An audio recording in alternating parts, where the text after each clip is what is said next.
afternoon, or good evening, and welcome. Thank you for joining us for From Ground to Cloud, Geospatial Innovations for Secure Land Rights. This is a webinar that's co-hosted by Cadasta and Esri. We're excited to see the participants joining from across sectors. We've got folks from geospatial professionals, land rights practitioners, technologists, researchers, partners working to strengthen how land and resource rights are documented, understood, and recognized. Today's session will highlight real-world examples of how geospatial innovation is helping bridge the gap between community knowledge and formal recognition. Now, to get started, our host, Cadasta CEO, Amy Kokenauer, will join us and share some context with us. Amy?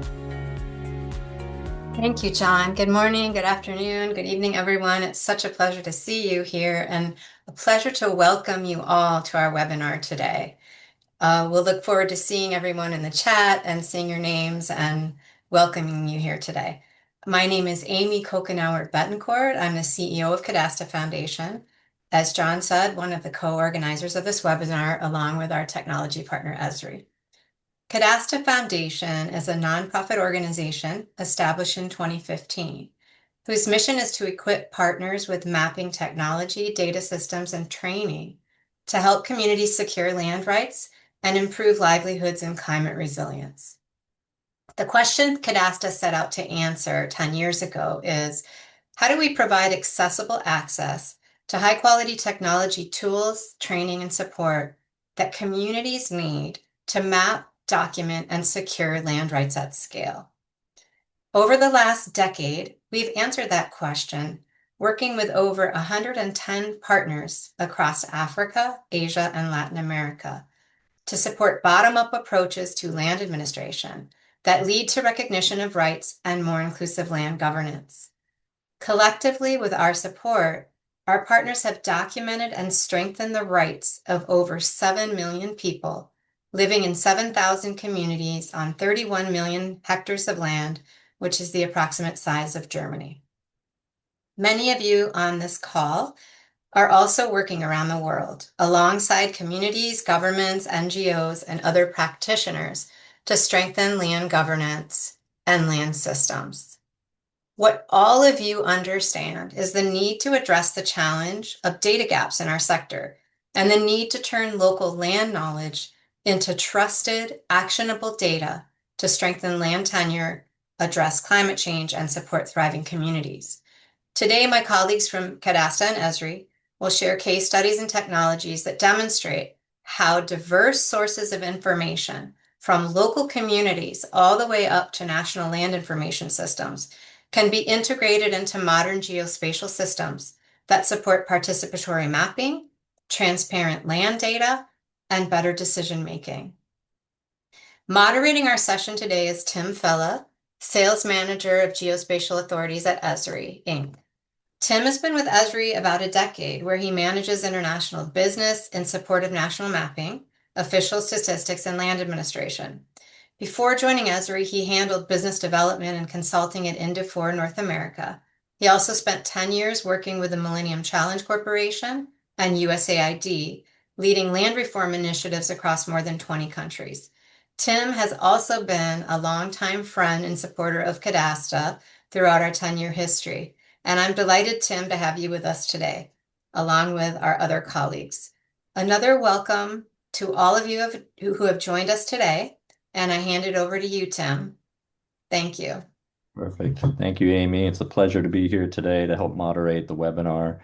And it's also a real pleasure to be a partner for the Cadasta team over the past 10 years.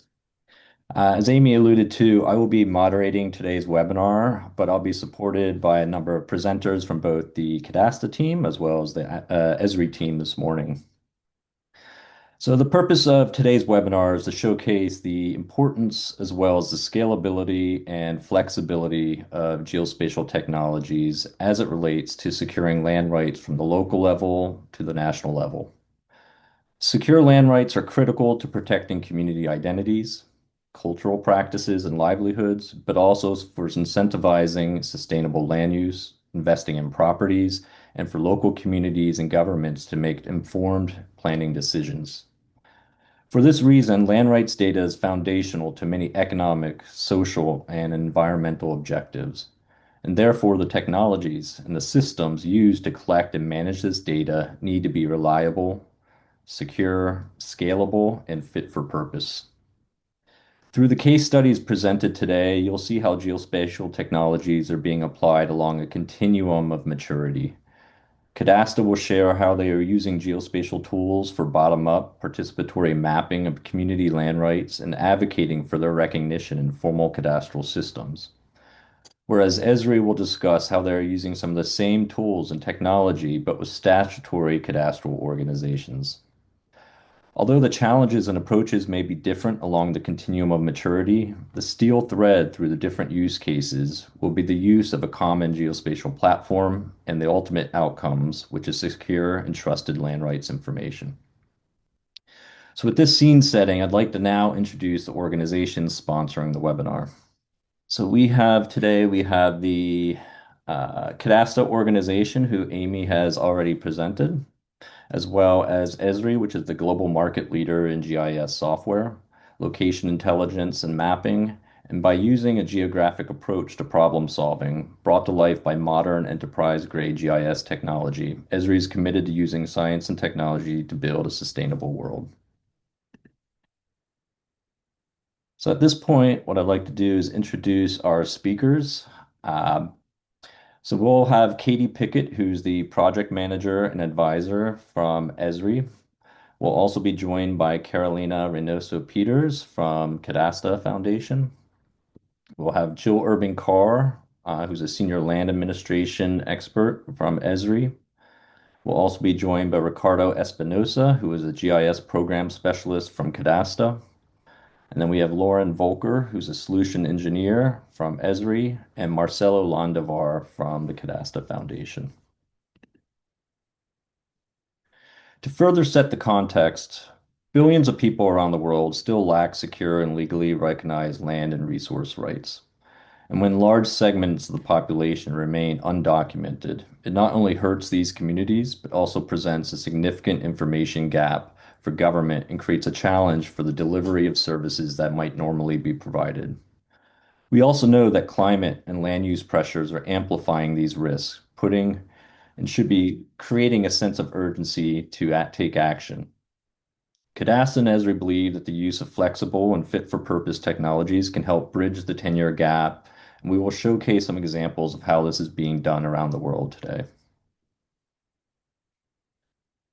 The examples we will share today span the continuum from local to regional to national level systems and approaches. As already mentioned, the steel thread through the different use cases will be the use of a common geospatial platform and the ultimate outcomes, which is secure and trusted land rights information. Before I turn it over to the Cadasta team to showcase and discuss some of their innovations in the field, it is important I address some of the specific requirements Cadasta had when we first started partnering nearly 10 years ago. First of all, the tools for data collection had to be fit for purpose, which meant they support a variety of contexts and requirements while balancing costs. This also meant supporting a continuum of accuracy requirements while also supporting strict rules regarding data ownership, access, and long-term stewardship. Secondly, the tools needed to be conducive to supporting participatory processes. They needed to be easy to use and understood by stakeholders with varying levels of training. They also needed to offer enough rigor to align with statutory, institutional, and legal requirements, so any information collected could eventually be recognized by the designated land administration authority. And thirdly, the geospatial technology needed to be scalable and interoperable, enabling it to support land rights documentation across a range of contexts, including aligning with the requirements of government systems. So with this said, is now a good point to turn it over to my colleague, Carolina Reynoso Peters, who will discuss more about the technological approaches being applied by Cadasta in the field. And she'll be supported by Marcelo Landavar and Ricardo Espinosa, who will address some of the case studies that Cadasta has been working on. Over to you, Carolina. Thanks so much, Tim. It's a pleasure to be with everyone today. I just wanted to say that I'll be staying off camera due to bandwidth issues. But I want to take a moment to bring all of this to life through one of Cadasta's flagship initiatives, the Strengthening Land and Forest Rights Program, which was funded by UK International Development and just concluded on March 31st of this year. The challenge this program addressed is one that sits at the heart of so much of the work in this space. More than half of the world's land is stewarded by Indigenous people and local communities, yet only 10% of it is legally recognized. The gap is not just a legal technicality. It fuels land grabs, accelerates deforestation, and systematically excludes the very people who know and protect these landscapes from the decisions that affect them the most. So what did the response look like? This program partnered with 13 Indigenous and local community organizations across 12 countries to protect land, forest, and Indigenous rights. The model was pretty straightforward, but demanding. We equipped communities with the tools, data, and training they needed to secure tenure, defend their territories, and protect globally significant ecosystems. And the results speak for themselves. More than 4 million hectares of land were documented by local communities. Over 107,000 hectares of Indigenous and local community land were legally recognized. More than 304 hectares of claims were formally submitted to government. And over 82,000 Indigenous and local community members were trained on land administration processes and their rights. These are not small numbers. They represent families with greater security, communities with greater voice, and ecosystems with a better chance of surviving the pressures they face. This program has ended, but its impact endures. One of the questions we hear most often in this work is, can this actually scale? And our answer, which is grounded on years of field experience across very different contexts, is yes, but only if the approach is built for it from the start. Cadasta's geospatial approach is designed precisely with that in mind. It is a proven in complex environments, from remote forest communities with limited connectivity to coastal areas navigating overlapping customary and statutory claims. These are not easy places to work, and yet they're exactly where secure land and resource rights matter the most. What makes this possible is that we don't rely on a single tool or a one-size-fits-all methodology. We utilize flexible, interoperable tools that adapt to diverse geographies, data environments, and partner capacities. Whether a community is mapping with mobile devices in the Amazon or working with local government surveyors in Southeast Asia, the platform meets them where they are. Critically, this approach is built on trust-based partnerships because technology alone does not secure rights. Local data ownership and participatory workflows are not add-ons. They are the foundation of our work. Communities and local organizations are the ones who generate, validate, and use this data. This is what gives it legitimacy and staying power. And with that, I'd like to hand it over to Marcelo. Thank you very much, Carolina. So I will talk a little bit more about this process. And first of all, we need to learn about the partner, the project scope, the cultural background, technical skills of people involved, field conditions. All of these allow us to develop a proper workflow, including the tools for field data collection, but not limited to that. Activities before and after the data collection are also tested. The people are trained in this, and well, this is part of the process that we follow. Field data collection is done by the partner with the support of Cadasta, with all the challenges that field work involves. Number 4, processing and analyzing data, including but not limited to validation and quality control. New information can be derived based on the collected data. And finally, using the data to create information products like dashboards, mapping applications, story maps are very, very frequent, but also other results like land certificates that can be used in the process with local or national land authorities.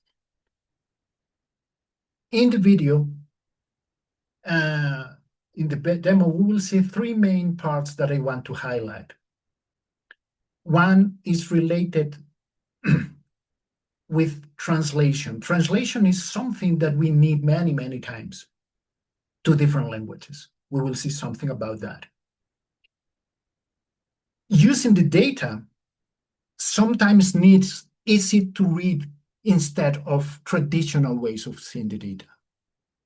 And regarding using the data, we will show you a way to automatically generate hundreds of land certificates automatically in a matter of minutes instead of spending a lot of time. Can we go with the demo, please? So in this first part, we will see how the translation can be done automatically using the Survey 123 Hub to translate to different languages. We will use the AI assistant for translation, and I want to mention specifically that regarding AI assistance, when Cadasta looks at how to make workflows and tasks easier for partners, some tools in the suite are able to use AI assistants to speed up or support certain tasks, like this, the language translation. Cadasta has strict policies to ensure data ownership, sovereignty, and security, and we carefully consider potential AI applications and only use those tools for specific tasks with partners' consent. These kinds of innovations can be powerful, like you will see this translation, but only in the context of partners' decisions on what works for them.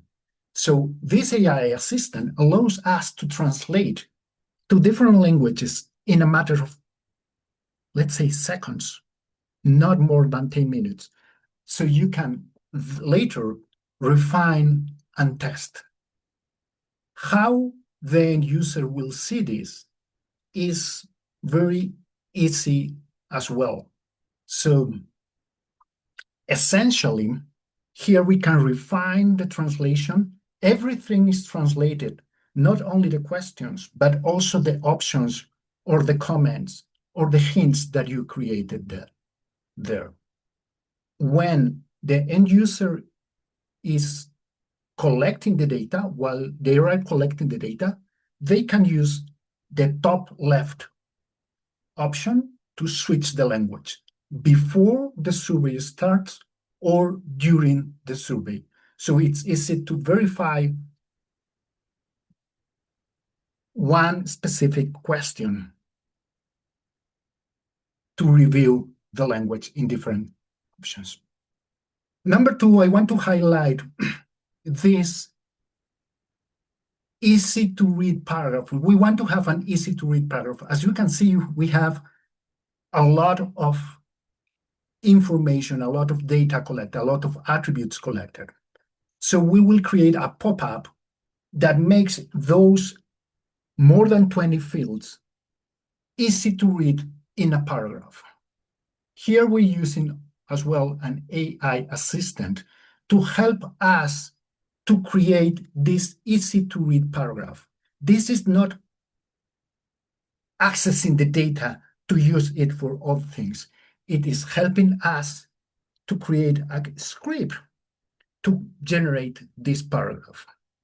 So in a matter of seconds, we can see that it suggests this arcade script that we can test, and we can use that to have an easy to read paragraph. If we are happy with this, we can save this and use that in any item that is based in a web map. So here we can see that we are refining this question to include not only the attributes, but all the attributes that are visible there. And one thing that I want to mention here is once you can keep refining it, you can modify the script, you can make it better. It's always a good idea to review the way that I'm doing this to see that it is working. And after you save this, you then go to the map and test that again and again and again until you're happy with your end result. Here we can see like all the attributes that we have that are in that paragraph at the bottom with all the information that is in the top in more than 20 different fields. Now, we can skip using those fields, and we will only show the paragraph. And this will be used in any item that is based on this map. Number two, we are going to include a paragraph, but in this case, I will highlight two things here. Using the AI assistant again, I will use natural language in my mother tongue, that is Spanish. So I don't need to learn English to interact with the AI. I can use, in my case, Spanish. So I will ask, in this case, not having a paragraph based on the attributes, but generating a summary of an additional layer that is there. So we have this polygon layer, and we have these point layers. And this point layer can be very dynamic. So I want to have a summary at the polygon level, and we are creating that. So at the bottom, you can see that there's a summary saying in this reserve, we have this number of communities with the total number of people and houses.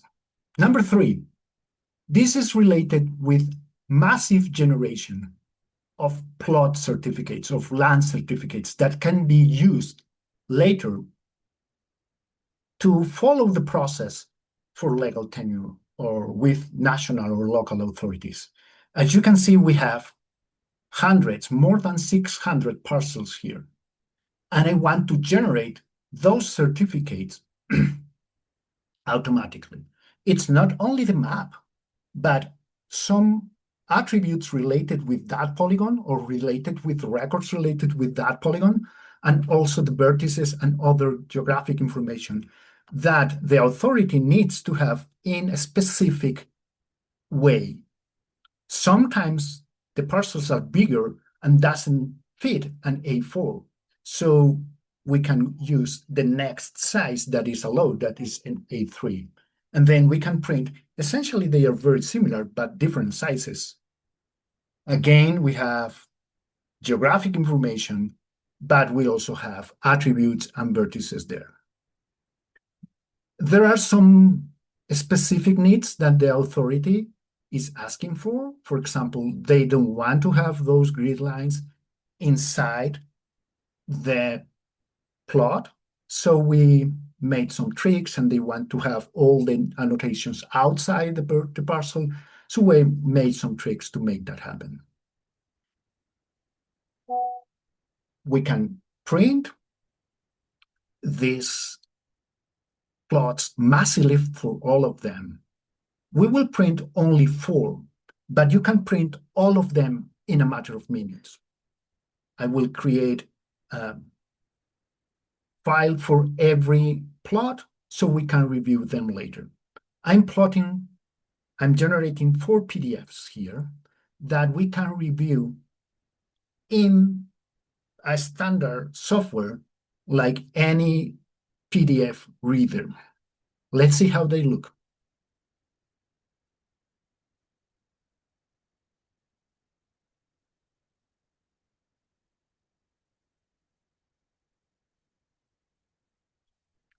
This is one plot. Then we have the other plots there. And as you can see, the information is dynamically changing according to the plot we are showing. I want to highlight the scale there is changing according to the size of the plot. Thank you very much for this. I will allow Ricardo to continue with another use case. Great. Thank you, Marcelo. What I'm going to introduce you is the Blue Common solution, which Cadasta has been developing over the past months or so. You might be wondering what Blue Common means. This is a concept that refers to the collective and community-based management of coastal and marine resources and areas. Its importance lies in what it means for local communities directly and indirectly for the rest of the world. So with this solution, and considering the projects that we have been working on and some of the partners we have supported, The legal recognition of their territories is directly linked to the land and natural resources management in those areas, like in these specific areas of coastal and marine areas. So in this regard, the solution developed by Cadasta based on the Esri technology serves as a hub for storing and visualizing the data and results obtained from mapping and analyzing the data collected and processed by local partners. This site is a hub site, is in some way like a web page that contains all of these resources, these mapping resources. Next slide, please. So now we are going to present the video, the demo of what the Blue Common solution is in this hub site environment and how it looked like in general.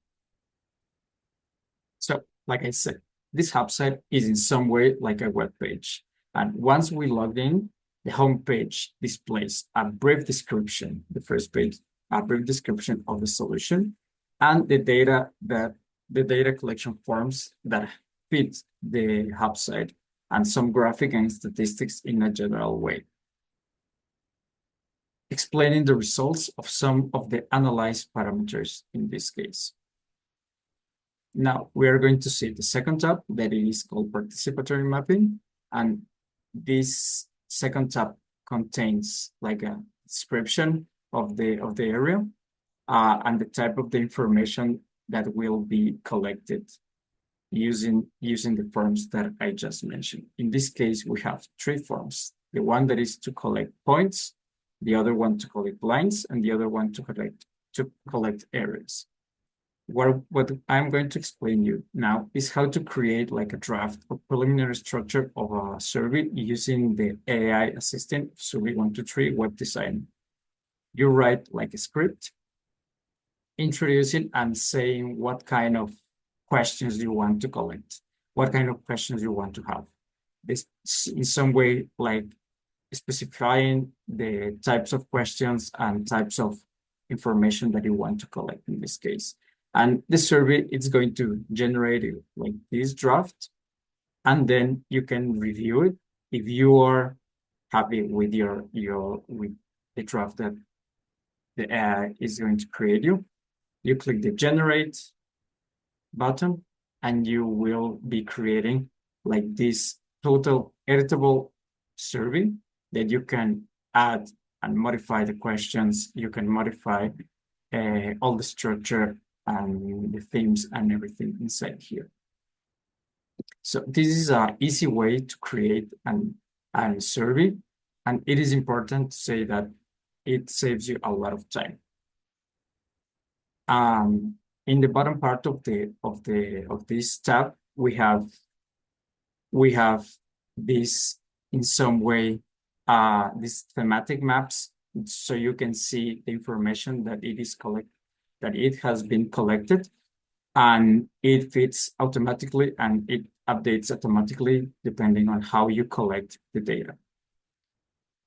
Also, we have some other graphics that support.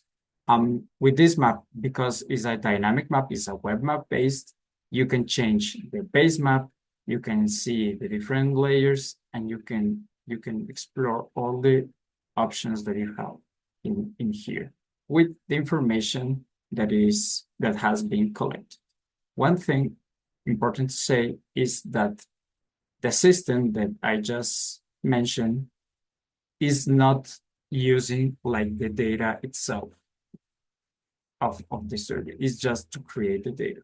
We have the graphics, and of course we have all the documentation and the methodology explained step by step in this part. So you can review it and you can see how the survey was being built, and of course what each survey has been is collecting right now. For the third section, we provide that is called monitoring of changes in coastal areas. We have resources like dynamic maps to see and analyze visualizing the information in terms of spatial features. In this case, we have different images from different years, and you can see how the spatial and the territory changes over time. And of course, we also have the documentation and the description of the process that we have used for these processes. For these processes, explained step by step. All the tabs that we have in here are explained at the end of each tab. Then the fourth tab that we have in this part, it is called mangrove mapping. This section is a multi-temporal.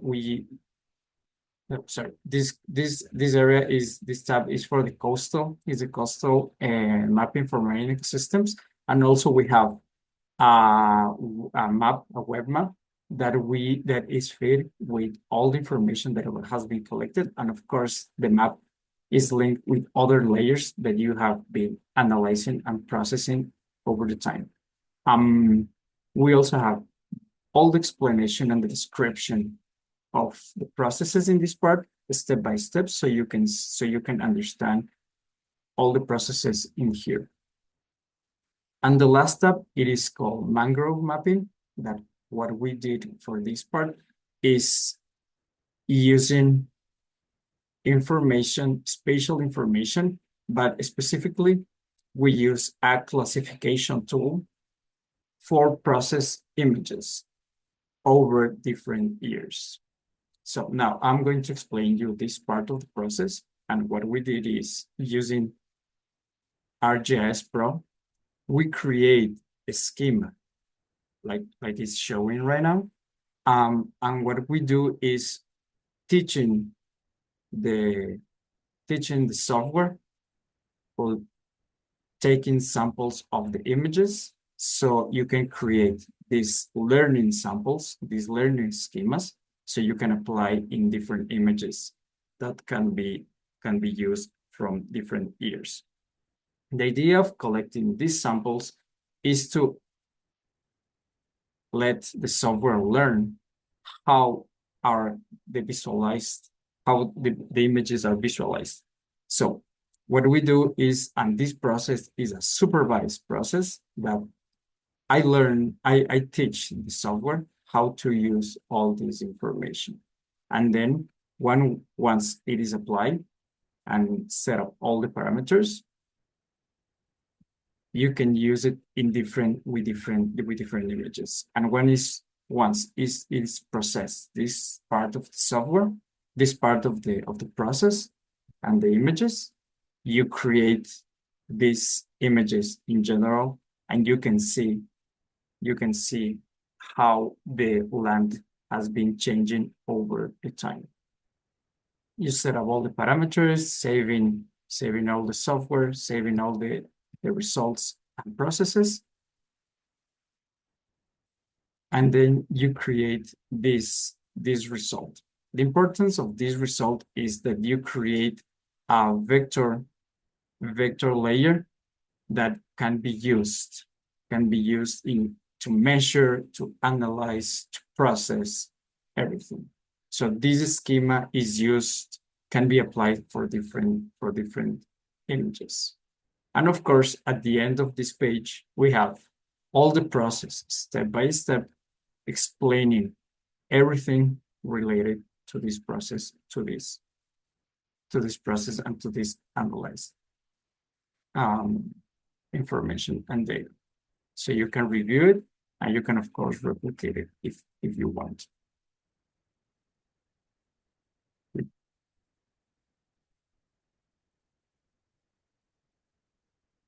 So you can review everything step by step in this part.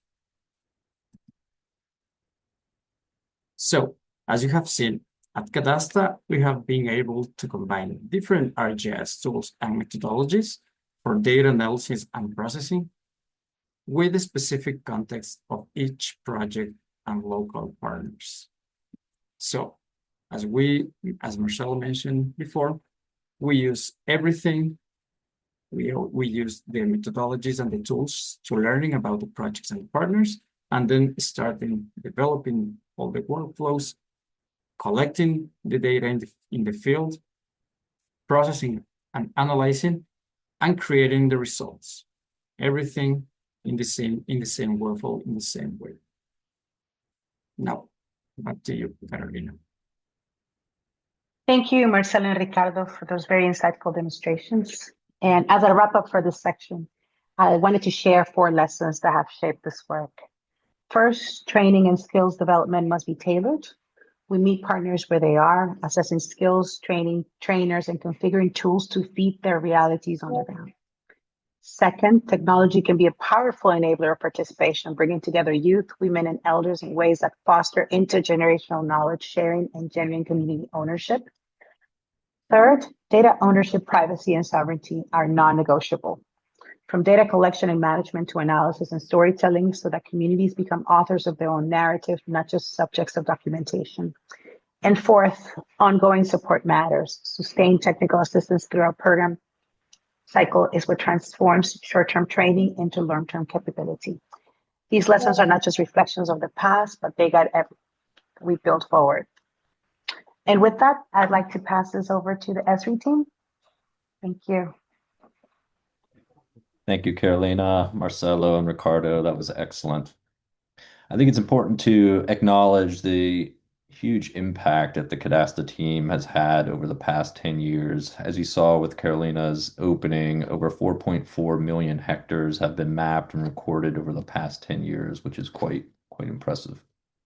I also want to acknowledge the adaptivity, the flexibility of the Cadasta approach in terms of supporting different legal, community, cultural, as well as language contexts, as you saw through the demonstrations. They're not only recording, mapping data out in the field, but they're also conducting analysis and creating understanding around the communities that they're working with as well, which is, I think, quite important. And also point out, I think the use of some new and emerging artificial intelligence tools that are being used to help with summarizing attribute information fields, as well as creating field survey forms, which is oftentimes helping them be more efficient in the work that they're carrying out. So with that, I'd like to now turn it over to my colleagues from Esri. So I'd like to again introduce Jill Urban-Carr, Katie Pickett, and Lauren Volker, who will be walking through some examples from the other end of the maturity when it comes to cadastre and land rights recording. Over to you, Jill. Thanks, Tim.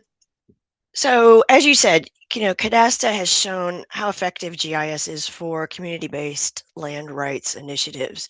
And as you mentioned, I'm now going to shift us to the other end of the spectrum of complexity and start the discussion on the foundations for our national land administration operation, really bringing the strength of a spatial data infrastructure into fruition via a multi-purpose cadastre. So first, let's take a look at what is meant by a modern land administration system, specifically focusing on the transformation of land management systems through geospatial technology. Firstly, there is a critical need for accurate, authoritative land information. Where does the information come from? Who's responsible for maintaining it? How do we go about sharing? All of these things that we need to take into consideration. One of the things we will show is how a modern geospatial platform can address this long-standing challenge. Another challenge is that of fragmented workflows within and between departments, agencies, and the broader government. So we're going to also show the benefits of integrating systems of record, insight, and engagement, and the value delivered through operational improvements and stakeholder access. Next, we're going to present the why. Why are we leveraging a phased implementation strategy? Why is it important to emphasize the importance of starting with a focused initial capability and expanding as needs evolve, instead of trying to get it all done all at the same time? Our goal in this particular section is to provide actionable insights and a clear vision for advancing land administration in a rapidly changing digital era. The benefits of a standard-based land administration system are many, and by leveraging industry best practices, scalable solutions, organizations can improve transparency, efficiency, and decision-making. But this does require the unified foundation that a national spatial data infrastructure can bring. So let's take a quick look at actually what is meant by National Spatial Data Infrastructure. So what is NSDI?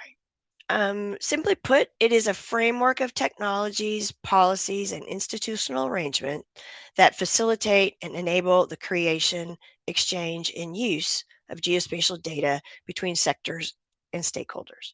So as an example, if different government departments like lands and surveys, disaster management, and property tax valuation all need geospatial data, the NSDI ensures that they don't create separate mismatched maps, but instead are creating a single source of truth that can be used by everyone.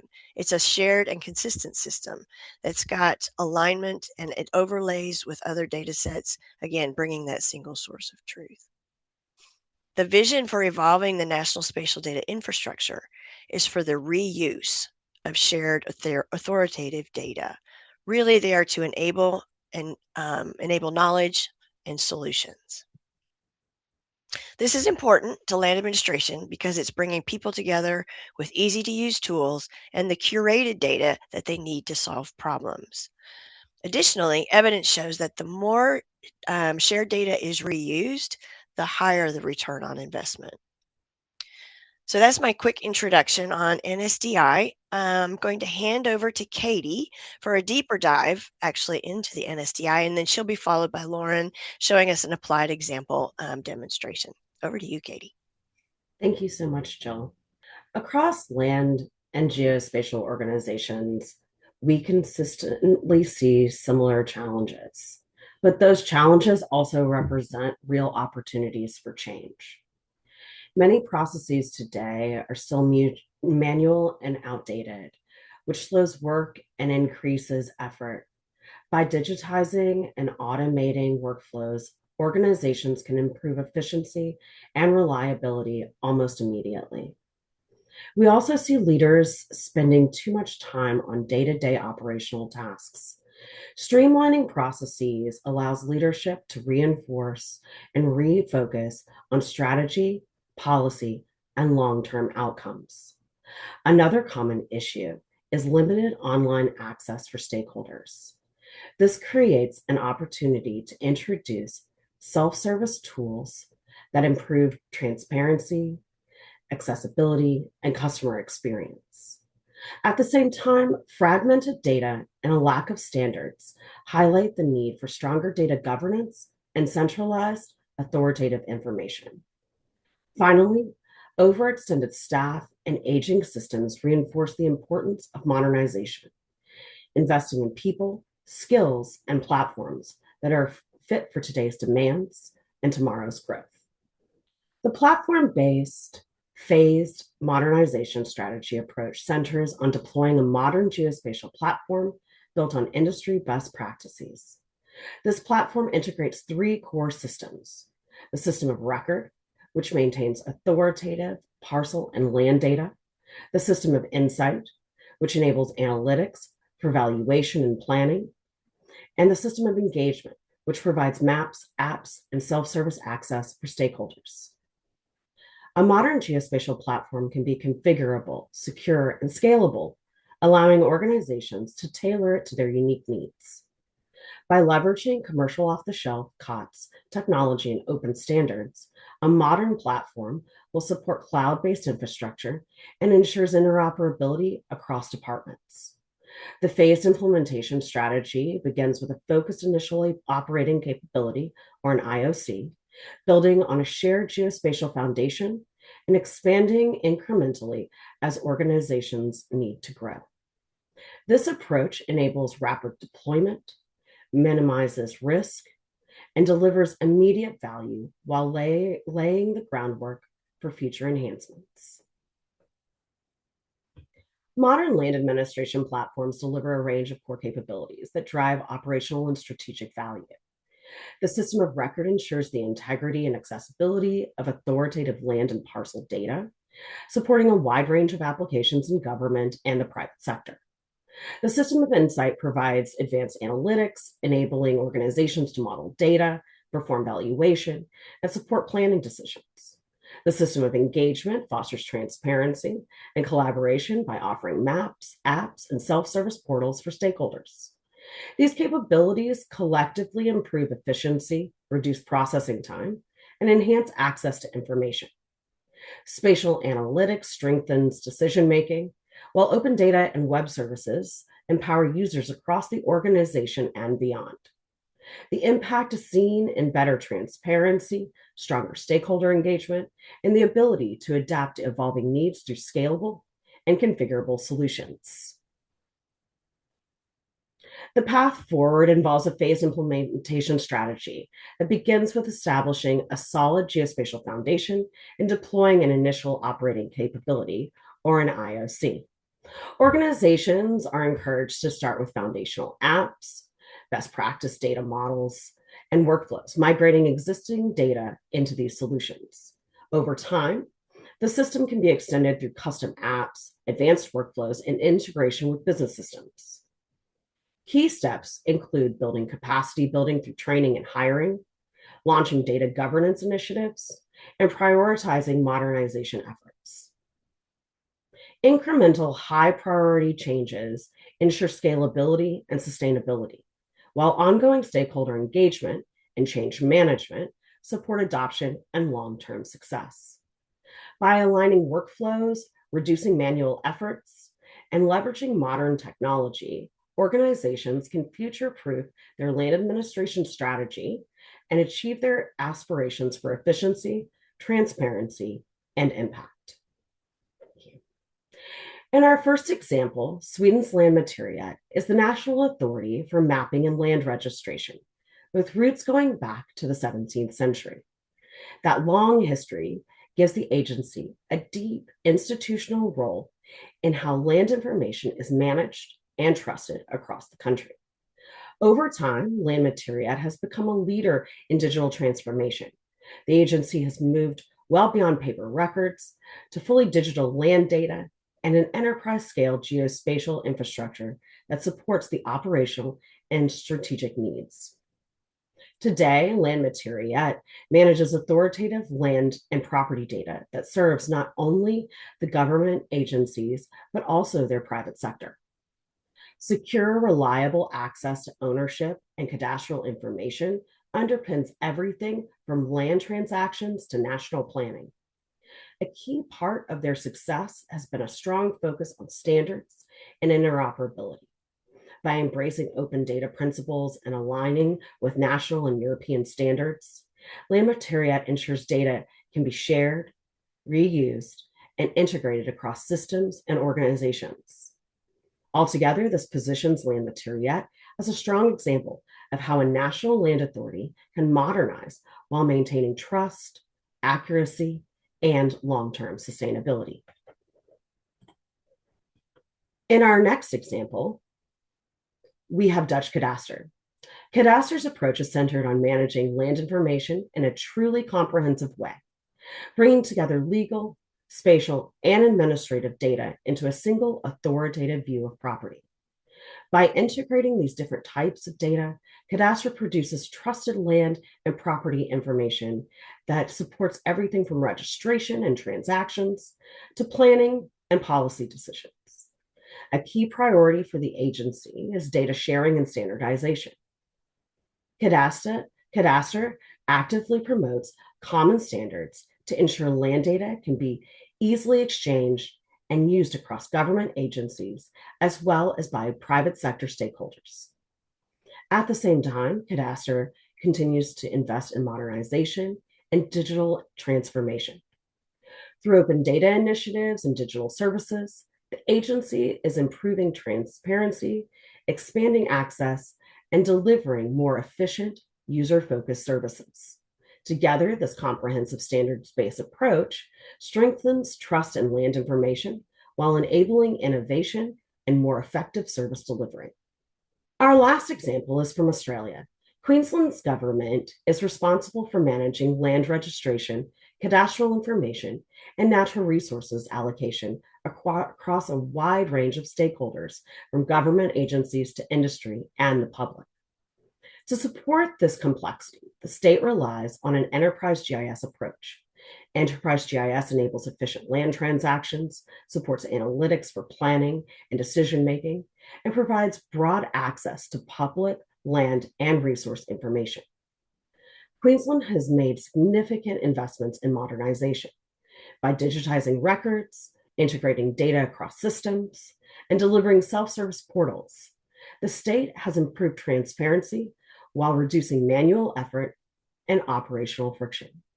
Overall, Queensland provides a practical example of how enterprise GIS can support land and resource management at scale, even with complex governance environments.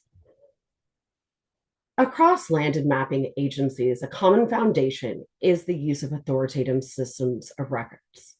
These systems ensure land and parcel data is accurate, trusted, and reliable, which is critical for day-to-day operations and long-term decision-making. We also see a consistent shift towards a phased modernization approach.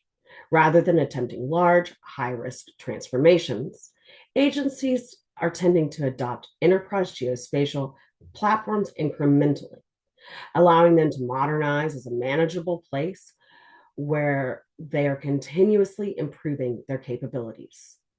Interoperability and open data are another source and recurring theme. By prioritizing standards-based integration and open access where appropriate, organizations enable collaboration across agencies and extend the value of land data beyond a single department. Finally, strong stakeholder engagement combined with investment in analytics drives their innovation. Engaging the public through maps and self-service tools while using analytics to internally inform planning and policy, which is leading to better outcomes and more efficient processes. Together, these patterns show how agencies can modernize with confidence, delivering value early while building a sustainable foundation for the future. And with that, I would like to hand it over to my colleague, Lauren, who will show you a demo. In the next few minutes, I'll show how the Digital Atlas of Australia by Geoscience Australia acts as a national integration point, bringing together the authoritative data sets into a single, accessible, map-based experience that supports collaboration, decision-making at every level of government. The Digital Atlas of Australia is a national geospatial platform that brings together authoritative data from across government, federal, state, and local into one place. Rather than each agency working in isolation, the Atlas provides a shared spatial view that anyone across government can reference. From the homepage or the catalog, I can find and use curated, trusted data sets, like the Local Government Areas Feature Service from the Australian Bureau of Statistics, showing official statistical area boundaries throughout the country. This is what trusted data looks like in practice. Curated national data sets from trusted stakeholders, discoverable in a single platform, so agencies don't maintain separate copies and drift out of sync. If we choose one of the layers in this item, we're presented with access to the data itself. This is the bridge from portal to integration. You could download the data in the format that matches your workflow, a CSV for analysts, GeoJSON for web developers, or GeoTIFF for raster workflows. Or you can integrate directly via standard services. The API links are what lets a national platform feed local systems without manual rework. Adding the layer to an empty map shows a real-time example of this integration. The authoritative dataset remains managed and current at the source, and the downstream agencies consume it as a service. No duplicate storage, no version confusion, and faster cross-agency alignment. Now we move from integration to collaboration. The same authoritative inputs can be visualized and analyzed consistently using the built-in mapping capability, providing you with a dynamic and interactive experience to explore data. Many of us grew up looking at paper maps or the pages of an atlas to help us understand the world. But here you can create your own modern digital atlas directly in the website using the same local government areas alongside other layers. For example, curated information like the Australian marine parks or national resource management regions. We can also create an entirely new map using your own data alongside the data provided.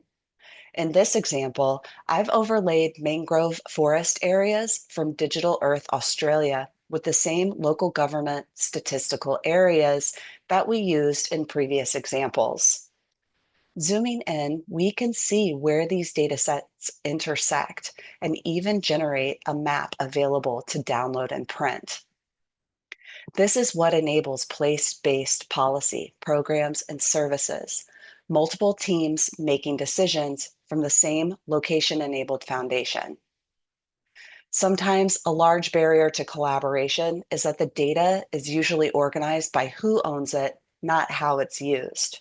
The topics page flips that model and organizes trusted national data around real-world challenges that governments are trying to solve. When a policy team, land agency, or agency and organization program starts here, they're immediately seeing multiple data sets, maps, and apps together, often from different custodians, but aligned to the same problem space. And this is where the collaboration becomes practical. You can interact with key data sets in the embedded web map or explore other key applications. Different agencies can contribute data into the shared topic, and users don't necessarily need to know who owns the data, but that it's trusted and relevant to their topic space. For land, this model is critical. Community mapped and locally collected data, like what Cadasta supports, can align with national government, demographic, or administrative context through these shared topics. This creates a clear pathway from local evidence to regional planning to national policy. What we've seen today is what from ground to cloud really means in practice. It's not about centralizing data, it's about connecting it, connecting national and local systems, connecting policy to place, and ultimately connecting decisions to better outcomes. Platforms like the Digital Atlas of Australia make that possible, and creating a shared foundation where governments can align, collaborate, and act with confidence. And when that foundation is combined with locally collected and community-driven data, you get a complete picture that spans from the ground all the way to national policy. And that's what modern land and resource government looks like. Thank you. And with that, I'll hand it back to Tim for questions. Thank you, Lauren, Jill. This is wonderful. And I think also want to thank the Cadasta team as well for the information that was shared previously. I think some of the kind of key takeaways from the presentation just now is the key pillars of a modern geospatial platform, including the system of record related to authoritative, trusted parcel data, the system of insights, being able to analyze whether it's valuation modeling or just being able to analyze to understand the context around parcels and the environment that they're set within, as well as the system of engagement. So being able to engage with stakeholders using maps, apps, and data to help with the reuse of that data and to take shared action on issues of importance for the community in practice.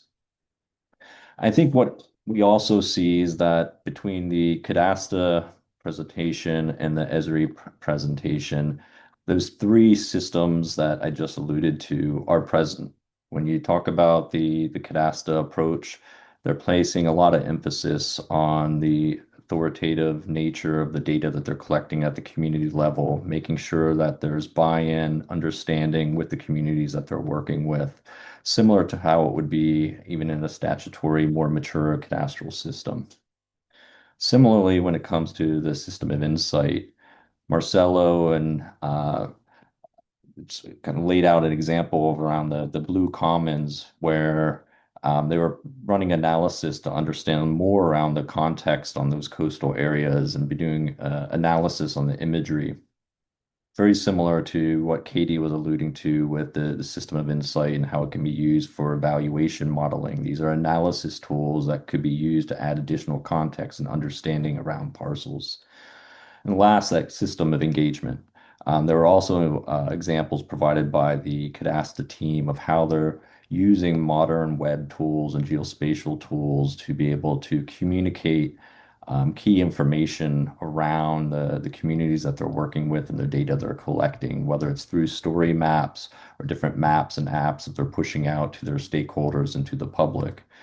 And that's similar to the example that Lauren shared from Geoscience Australia with the Digital Atlas of Australia, where they're taking that trusted, authoritative data, making it public so that data can be reused by other stakeholders and put to use to address issues of shared priority. So with that, I would like to open it up to questions from the audience. As just a reminder, you can put any questions that you have in the Q&A tab at the bottom of the screen. So I encourage those that are joining us today, if you have any questions, to please put those into the Q&A tab at the bottom. And we'll take those as they come in.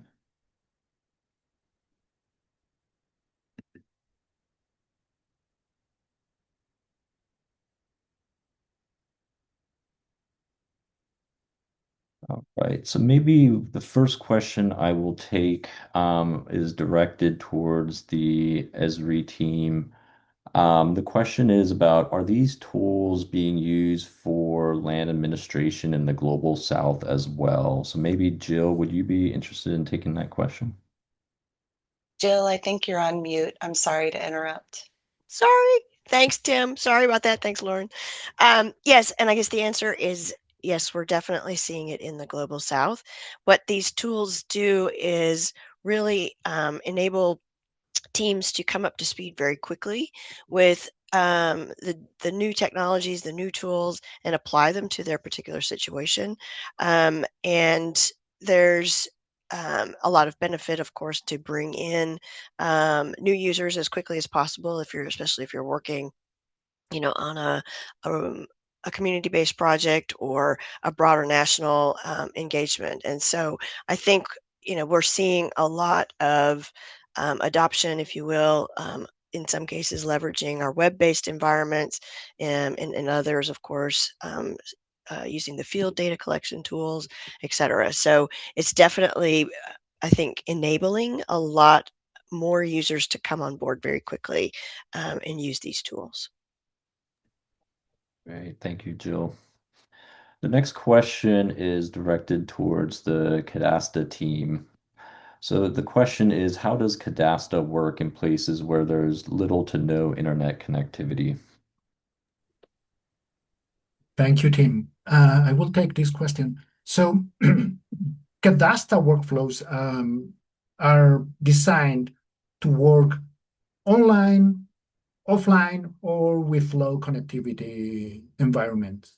So, for example, we are using Esri tools like Survey 123 and Field Maps that allows us to work completely offline. The data is stored in the device, and when you have connection, you can sync and send the data for validation, for analysis, for sharing.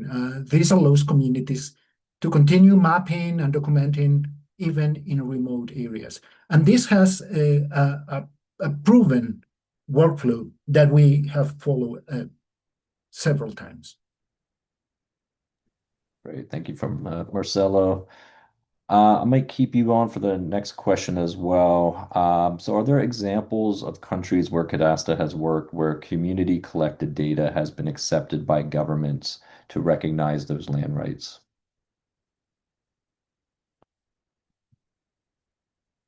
Yeah, I'm going to take this question.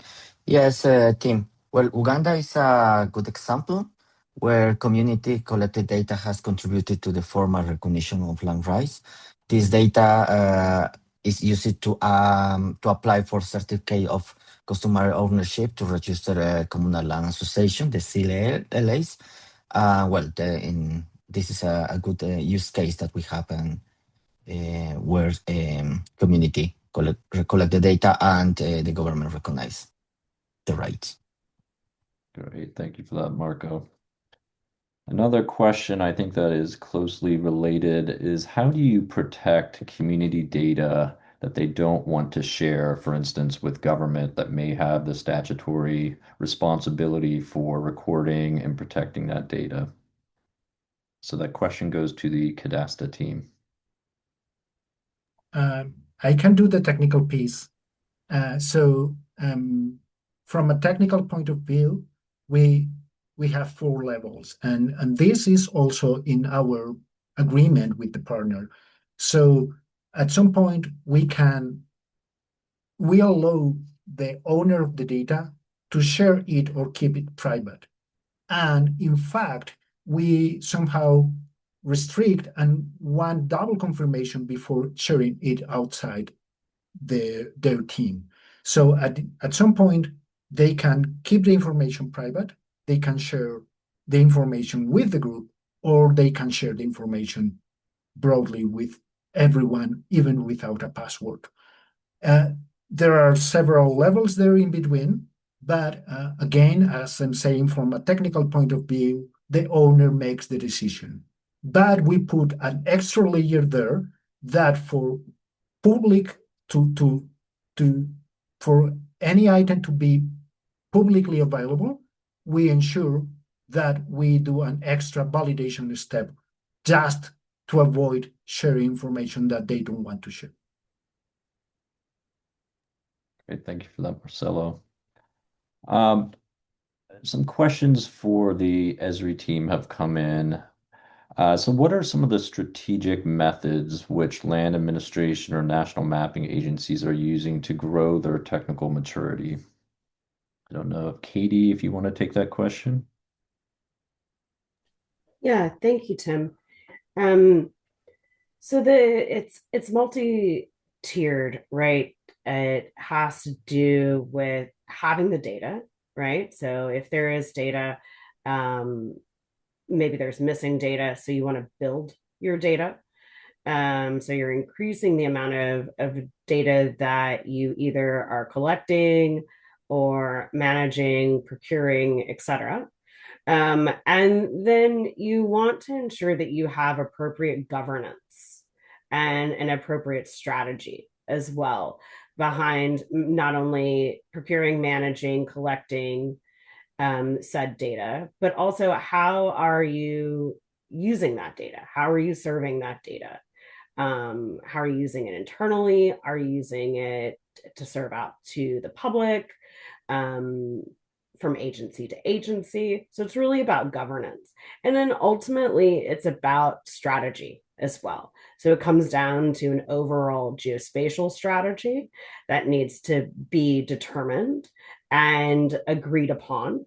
And then you work towards that geospatial strategy. And one of those main goals within such a geospatial strategy would be to increase the authoritative nature of said data and to ensure that your fellow agencies are also on board with deciding what is authoritative, what is not, what will be shared, what will not be, and other very important data and platform governance perspectives.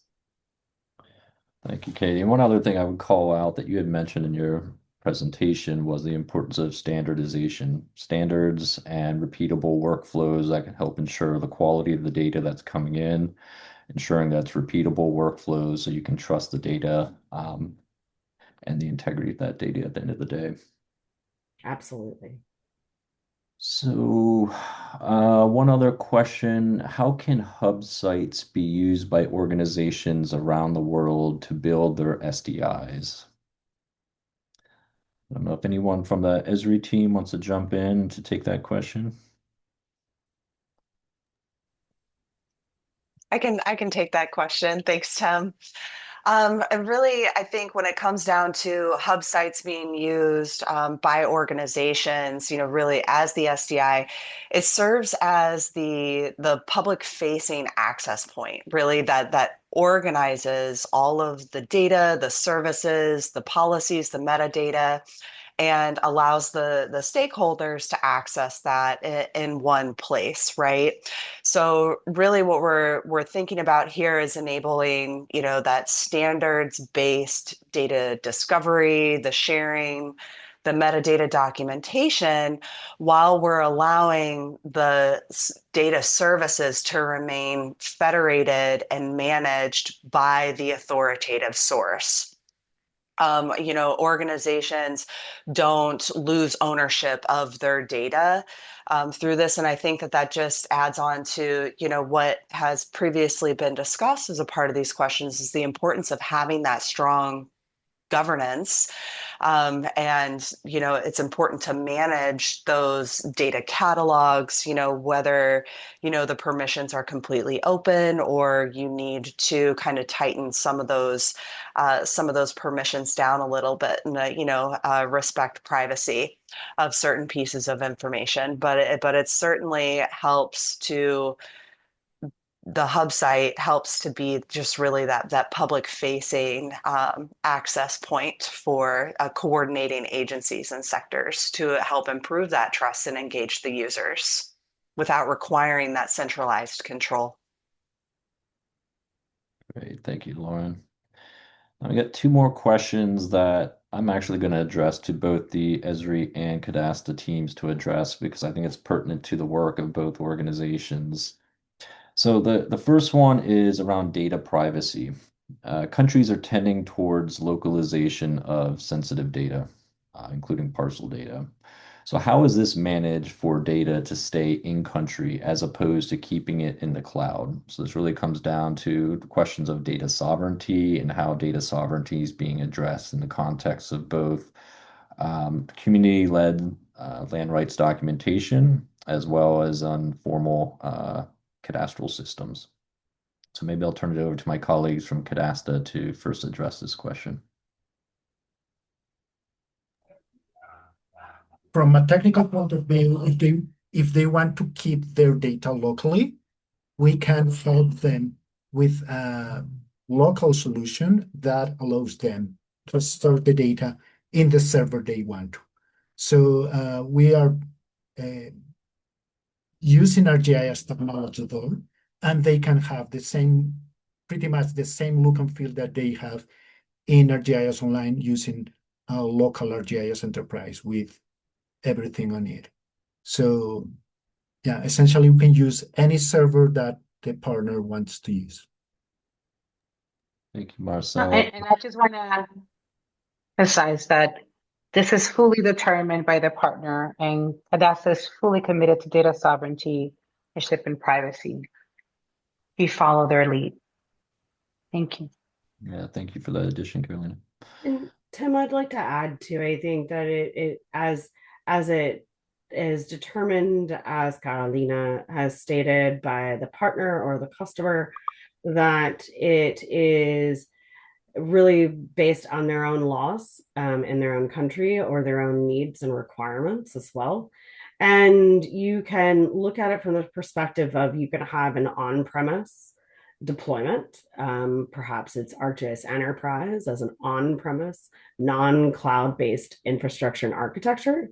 And then you can also look at it from a cloud-based architecture infrastructure perspective, even with ArcGIS Enterprise, where you may have, let's say, AWS, just as an example. There are various instances around the world where AWS has an instance in said country, right? And you live in that country. Then that means that the data is being stored on the cloud inside of your country and maintaining that data sovereignty.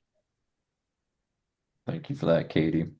I think a key thing to point out here, and as you alluded to, is that's really driven by the legal requirements as well as the community requirements regarding the data at hand.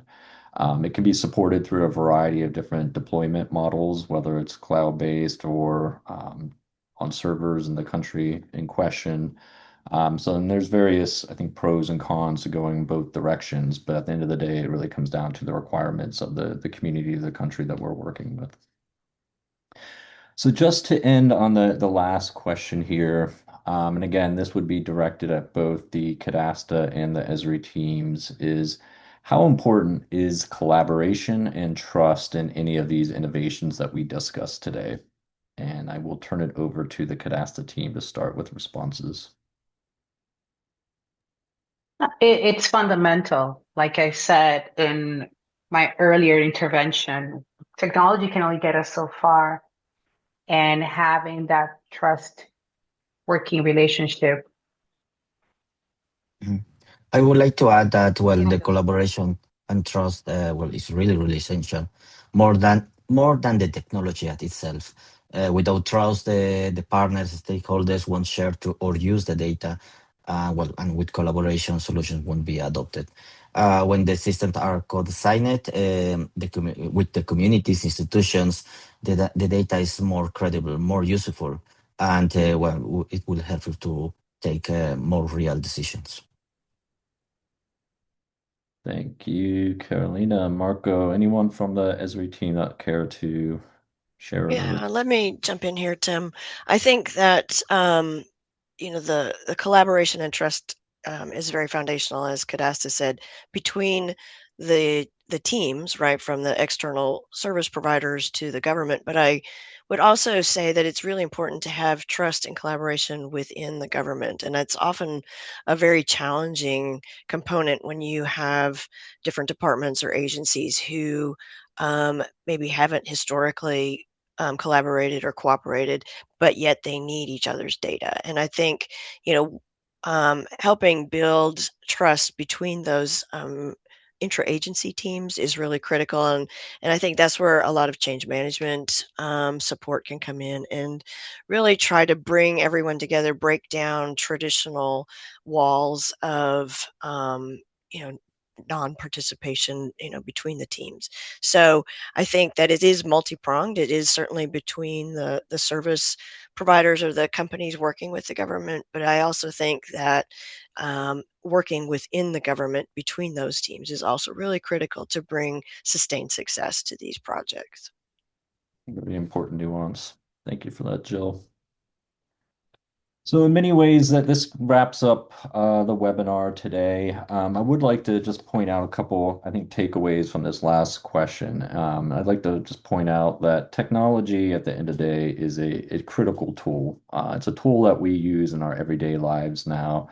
And the point of it is to make our work a lot easier, a lot more efficient in how we carry it out, and to make it more impactful with the communities that we're working with.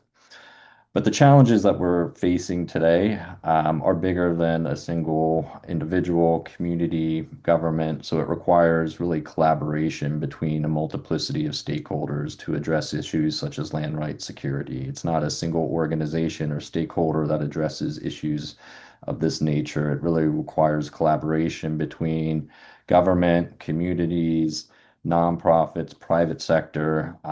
If you think about the land administration sector in general, it really is an ecosystem of actors across legal professions, technical professions, surveying professions, and more. And with collaboration, I like to quote our kind of CEO of Esri, collaboration moves at the speed of trust. So trust really is a critical aspect to get stakeholders to work together to address some of these larger challenges that we've been talking about today during the webinar. So with that said, I would like to thank all our presenters today from the Cadasta team, including Amy, Marco, Ricardo, Carolina, as well as those from the Esri team, including Jill, Lauren, and Katie. I also want to take a minute to thank all our participants for joining us today from wherever you are around the globe and whatever time zone it is. I hope you found this informative and helpful, and we appreciate all the questions that have come in over the past 20-25 minutes. So with that, I would like to wrap things up. thank once again the Esri and the Cadasta teams for the webinar today, and I wish everyone a good rest of your morning, afternoon, or evening. Thank you.